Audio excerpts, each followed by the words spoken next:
Yesu adefinisa mpwemu yera canke caracteristique canke ikigize mpwemu yera nyamukuru gikomeye mu bigize uruhara rwa mpwemu yera nuko mpwemu yera aho presenta canke atwigisha akatwereka ku bubasha ku bushobozi. Tuvuze mpwemu yera ikintu ca mbere twokumva gisohoka muri attribut ziwe canke mu karanga mutima kiwe, ikintu gisohoka imbere y'ibindi n'ubushobozi n'ububasha. Yesu aravuga ati rero niyabaza ko muzohabwa ububasha. Niyabaza ko muzohabwa iki? Muzohabwa ububasha.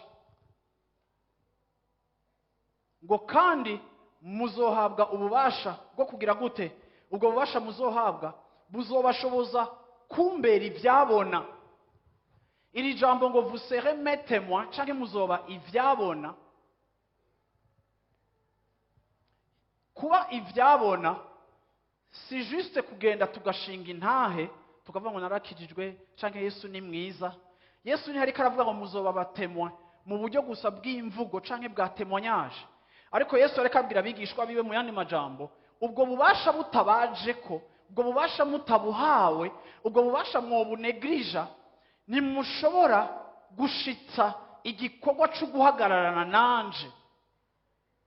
Ntimushobora kuba abatemwa, ntimushobora kuba abantu bahagararanye nanje, ntimushobora kunrepresenta, ntimushobora kunserukira, ntimushobora kugendana nanje, ntimushobora guhagararana nanje mu bihe bigoye, mu bihe by'umuriro, mu bihe by'uguhamwa, mu bihe by'ukubura, mu bihe by'ugutakaza, mu bihe by'inzara, mu gihe by'ukubabazwa, mu gihe by'ugutakaza, mu gihe by'uguhangana n'ibibazo. Ntimushobora gushishikara kuba mes témoins.